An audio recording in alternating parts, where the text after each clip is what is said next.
বলছে সারাদিন যদি বলতো আর আমাকে যদি না খাতে দিত তো আমি শুনতাম। ঠিক আছে, শুনতে আমার ভালো লাগে।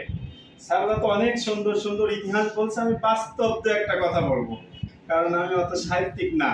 ঠিক আছে, অনেক কষ্ট করে বড় হয়েছি, বড় হওয়ার চেষ্টা করছি, সেই জন্য বাস্তব জীবনের দু একটা কথা বলি আমি। হ্যাঁ, মোবাইলটা ক্লোজ করতে হবে বাবা, মোবাইল দেখার অনেক সময় পাওয়া যাবে। ঠিক আছে, এদিক প্লিজ। কোরআনের আয়াত আছে কতটি? 6666টা। এই সালামটা কিন্তু একটা আয়াত, সূরা নিসার 86 নম্বর আয়াতে আছে, আপনারা পড়ে নেবেন।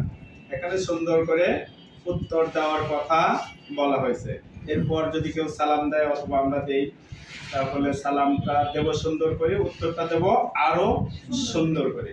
যেহেতু এখানে অনেক আমার বোন এবং মারা আছে, একটা কথা বলি, আল্লাহ রাসূল যখন মেরাজে গেছিল, মেরাজে গিয়ে দেখে যে জান্নাতের মধ্যে সোনার অলংকারে অলংকৃত একটি চেয়ার। আল্লাহ রাসূল জিবরাইল আলাইহিস সালামকে জিজ্ঞাসা যে এই চেয়ারে কে বসবে?